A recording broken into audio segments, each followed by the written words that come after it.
नमस्कार। आज कल्याणपुर में मोहन गेस्ट हाउस में विश्वकर्मा समाज की ओर से बड़ा ही सुंदर होली मिलन का कार्यक्रम किया गया है। तो हम इसी कार्यक्रम में हैं, लोगों से जानने, समाज के जो लोग हैं उनसे जानने का प्रयास करते हैं कि इस होली मिलन के कार्यक्रम में वो क्या कहना चाहते हैं। भैया आपका परिचय दे दीजिए, क्या कहना चाहते हैं इस होली मिलन मैं प्रदीप शर्मा, अध्यक्ष विश्वकर्मा जन कल्याण समिति। ये हमारा 20वां होली मिलन समारोह हो रहा है। इस बार कुछ टेक्निकल कारणों की वजह से हम उसको बड़े स्तर में नहीं कर पाए। फिर भी हमारे अपनों के बीच में परिवार के साथ सब लोग इकट्ठे हुए और इस पर्व को हर्षोल्लास के साथ मनाया गया।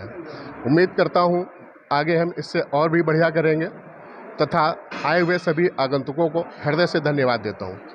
क्या मैसेज देना चाहते हैं अपने समाज के लोगों को होली में सारे गिले शिकवे, ऐसा लोग बोलते हैं, सारे गिले शिकवे समाप्त कर दिए जाते हैं। मैं भी यही उम्मीद करता हूँ, यही चाहता हूँ कि जितने भी हमारे समाज के लोग हैं वो सारे लोग गिले शिकवे समाप्त करके आपस में सब एकजुट हो जाए और विश्वकर्मा भगवान की जय। सर आपके क्या नाम है? मैं इंजीनियर राकेश शर्मा।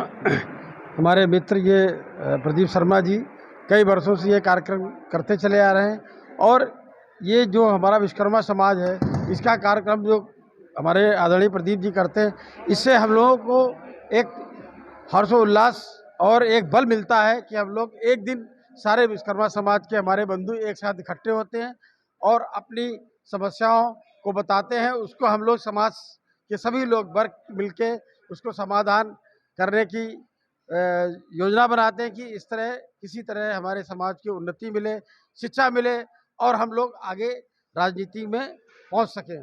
और यही हम सब अपने भाइयों को शुभकामनाएं देते हैं और होली के लिए बहुत बहुत शुभकामनाएं। अच्छा, क्या मैसेज देना चाहते हैं अपने समाज के जो युवा?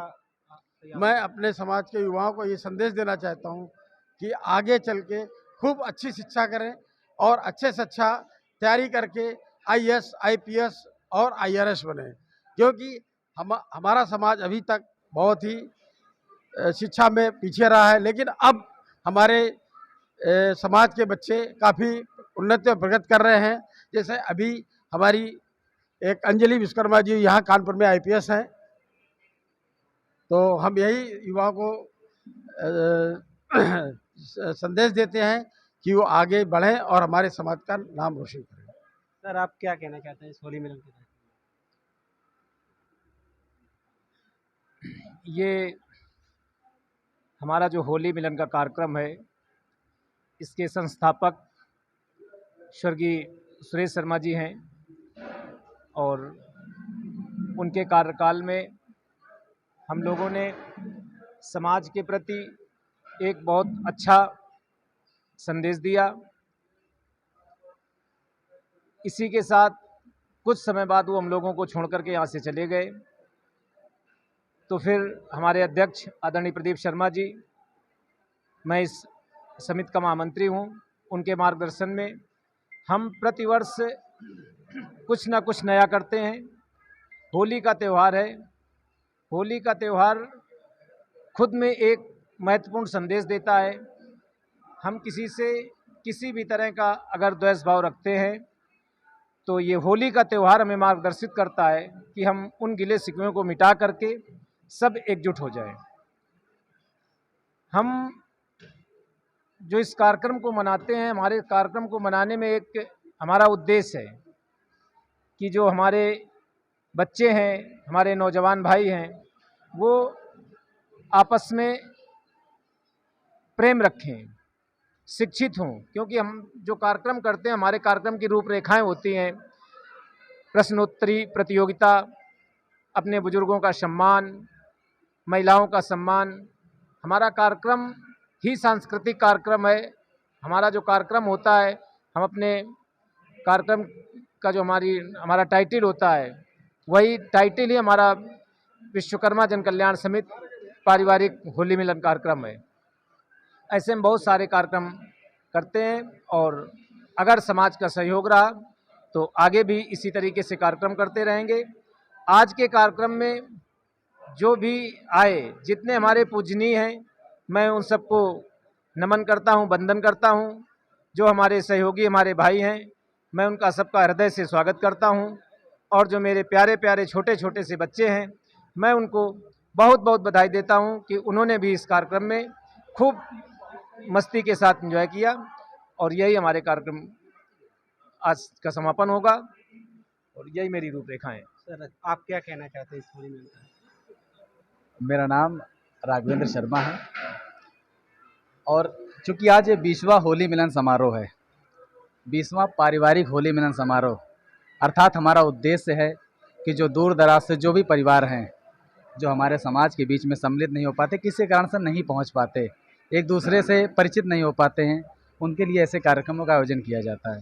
इस कार्यक्रम का मात्र एक ही उद्देश्य है कि हम अपने परिवार के प्रत्येक सदस्य की हर प्रकार से सहायता कर सकें, चाहे वो शिक्षा हो, स्वास्थ्य हो या अन्य कोई भी सरकारी या गैर सरकारी सहायता हो। हमारा सिर्फ एक उद्देश्य है और अपने समाज के साथ साथ हम अन्य सभी समाज को भी एक संदेश देना चाहते हैं कि सभी लोग आपस में प्रेम से मिलजुल कर रहें। एक टाइटल आता है होली में कि बुरा ना मानो होली है, उसका सीधा सा तात्पर्य होता है कि साल भर 365 दिनों में 364 दिन या 60 दिन किसी भी प्रकार से हमारे किसी शब्द से आपका हृदय दुख गया हो, तो ये एक ऐसा त्यौहार एक मनाया गया। कहते हैं ना कि होली जैसा त्यौहार पूरे विश्व में आप ढूंढ लीजिए, नहीं मिलेगा। इस त्यौहार का एकमात्र उद्देश्य होता है कि जो 360 दिनों में हमसे जो गलतियां हुई, मान लीजिए हमने हमसे कोई शब्द कह दिया और आपको आहत हो गया, जाहिर सी बात है आहत हो गया तो आप हमसे नहीं बोलेंगे, हमसे कटेंगे। इस त्यौहार के दिन हम उन सभी त्रुटियों को भुलाकर हम हमारे अंदर का जो भाईचारा है, जो भ्रातृत्व है, जो प्रेम है, जो मैत्री है, वो उत्पन्न होती है। हम आपको प्यार से रंग लगाकर कहते हैं बुरा ना मानो होली है। अब तक जो भी हमसे गलती होगी उसके लिए हम क्या करते हैं, हृदय से आपसे क्षमा प्रार्थी हैं। इसी प्रकार से जब सर्व समाज एक होंगे तो हम जो अखंड भारत की जो बात करते हैं उसमें युवाओं का बहुत बड़ा हाथ है। युवा चिकित्सीय हो, आधुनिक हो, औद्योगिक हो, प्रौद्योगिक हो, नवयुग निर्माण में युवाओं का बहुत बड़ा सहयोग चाहिए। अखंड भारत का 80% हिस्सा युवाओं के कंधों पर हैं। हम आज के युवाओं से, अपने भाइयों से कहना चाहते हैं जो हम उम्र हैं, जो हमसे थोड़े छोटे हैं, थोड़े बड़े हैं, उनको भी एक ही छोटा सा संदेश है कि जितना हो सके अपने आप को मजबूत बनाओ, तटस्थ बनाओ। इस भारत को तुम्हारी ज़रूरत है। तुम उगते हुए सूरज हो, अगर आज तुमने अपने प्रकाश को समेट कर रख लिया तो कल हम ये अखंड भारत नहीं बना पाएंगे। अपने नवयुवक भाइयों से भी मैं यही कहना चाहूँगा कि जितना हो सके अपनी शक्ति को समेटो और इस अखंड भारत को स्थापित करने में हमारी सहायता करो। पत्रकार महोदय, आपका बहुत बहुत धन्यवाद, आप हमारे इस कार्यक्रम में आए, हृदय से आपका अभिनंदन है।